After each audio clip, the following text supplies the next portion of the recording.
Assalamualaikum warahmatullahi wabarakatuh. Alhamdulillah, wassalatu wassalamu ala rasulillah wa ala alihi wa ashabihi wa man da'a bida'wati ila yaumil qiyamah, amma ba'du. Kaum muslimin wal muslimat rahimakumullah, kita bertemu kembali dalam acara Kulkas, kuliah ringkas yang diadakan oleh program studi Magister Ilmu Akuntansi Universitas Pendidikan Indonesia. Mudah-mudahan kita bisa menyelesaikan rangkaian ibadah kita di bulan Ramadan ini, dan kita juga berharap semoga kita masih diberikan kesempatan oleh Allah Subhanahu wa Ta'ala untuk bertemu dengan Ramadan di tahun depan. Hadirin rahimakumullah, tujuan pelaksanaan ibadah Ramadan adalah menghasilkan orang-orang yang bertakwa. Lalu apa sih esensi takwa itu? Imam Ali radhiyallahu an menyebutkan takwa itu adalah al-khaufu minal jalil wal amalu bil tanzil wal qanaah bil qalil wal istidadu li yaumi rakhil. Takwa itu menurut Imam Ali itu ada 4 karakteristik orang yang bertakwa. Yang pertama adalah al-khaufu minal jalil. Orang yang bertakwa adalah orang yang memiliki rasa takut kepada Allah Subhanahu wa Ta'ala, kepada Zat yang maha perkasa, yang maha tinggi. Takut yang disertai dengan rasa cinta kepada Allah Subhanahu wa Ta'ala. Takut yang melahirkan kehati-hatian dalam berbuat, melahirkan sikap waspada dalam setiap aktivitas, dan berlindung dari Allah Subhanahu wa Ta'ala dari murka dan azab Allah Subhanahu wa Ta'ala. Yang kedua menurut Imam Ali itu adalah wal amalu bil tanzil. Orang yang bertakwa adalah orang yang beramal sesuai dengan yang diturunkan oleh Allah, yaitu Al-Quran.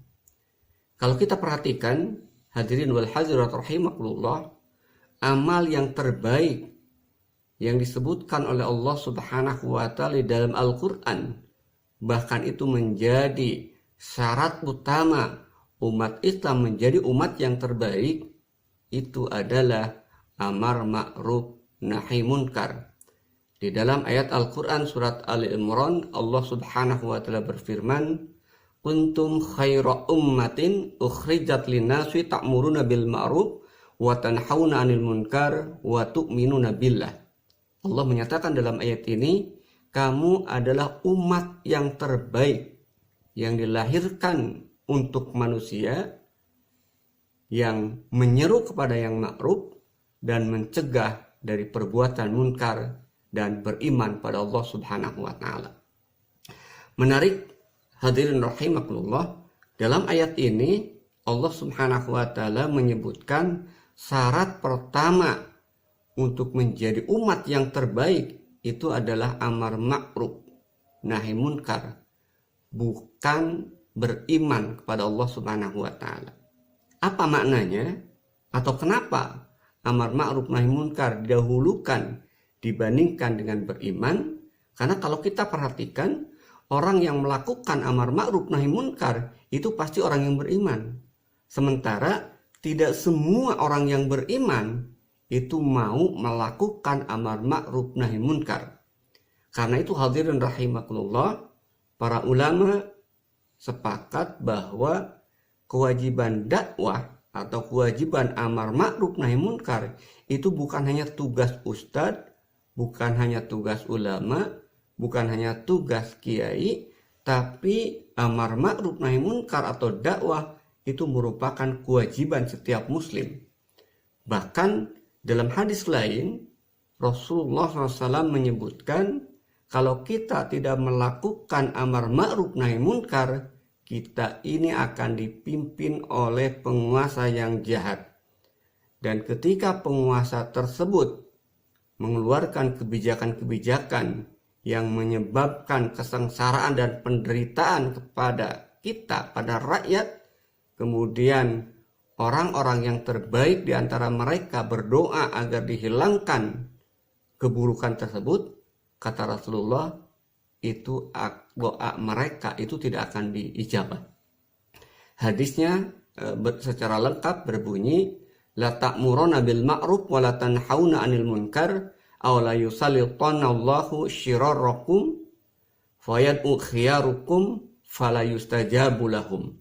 Hadis ini menyatakan hendaklah kalian melakukan amar ma'ruf nahi munkar atau kalian akan dipimpin oleh penguasa yang jahat. Jadi hanya pilihannya itu kita melakukan amar ma'ruf nahi munkar atau kita akan dipimpin oleh pemimpin yang jahat. Dan menariknya dalam hadis ini adalah ketika kejahatan tersebut kemudian dilakukan oleh pemimpin tersebut, kemudian berdoa orang-orang yang terbaik di antara mereka. Ingat, yang berdoa itu bukan orang biasa. Dalam hadis ini disebutkan khiyarukum, orang-orang yang terbaik. Tapi doa mereka itu tidak akan dikabulkan oleh Allah Subhanahu wa taala. Karena itu hadirin rahimakumullah, kalau selama ini kita berdoa pada Allah Subhanahu wa taala tapi kita merasa doa kita itu belum dikabulkan, maka bisa jadi salah satu penyebabnya adalah kita lalai dalam melakukan amar ma'ruf nahi munkar. Sederhananya misalnya anak kita pacaran, kita biarkan, bahkan kita dukung. Istri kita tidak memakai kerudung, apalagi jilbab, kita biarkan. Penguasa ini melakukan kebijakan yang zalim, kebijakan yang tidak adil, kita biarkan. Bahkan kita mencari dalih, mencari alasan untuk membenarkan kebijakan-kebijakan zalim tersebut. Itulah barangkali yang menyebabkan doa kita tidak dikabulkan oleh Allah Subhanahu wa taala. Kemudian yang ketiga, ciri orang yang bertakwa itu adalah wal qanaah bil qalil, orang yang merasa cukup dengan yang sedikit. Orang yang qanaah dengan yang sedikit akan melahirkan sikap syukur. Dan kalau kita bersyukur, Allah Subhanahu wa taala berjanji akan menambah nikmat kita. La in syakartum la azidannakum wa la in kafartum inna azabi lasyadid. Allah menyatakan, jika kalian bersyukur terhadap nikmat yang Allah berikan, maka pasti Allah akan menambah nikmat tersebut. Sebaliknya, kalau kalian kufur terhadap nikmat yang Allah berikan, maka ingatlah azab Allah kemudian sangat pedih. Kemudian yang terakhir, Imam Ali menyebutkan sifat orang yang bertakwa itu adalah wal istidadu liyaumir rahil, selalu mempersiapkan untuk hari akhir.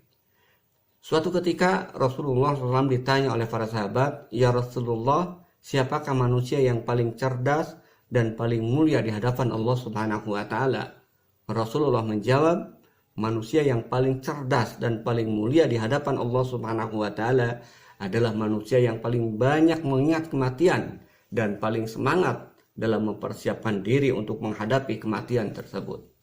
Hadirin kaum muslimin rahimakumullah, di akhir Ramadan ini tentu harapan kita, harapan kami, kita semua menjadi orang yang bertakwa sehingga kita mendapat kemenangan yang hakiki dan layak merayakan Idul Fitri. Terakhir, atas nama pribadi maupun atas nama keluarga besar program studi Magister Ilmu Akuntansi, kami mengucapkan selamat Hari Raya Idul Fitri 1441 Hijriah, minal aidin wal faizin, taqabbalallahu minna wa minkum, kullu amin wa antum bi khair. Wassalamualaikum warahmatullahi wabarakatuh.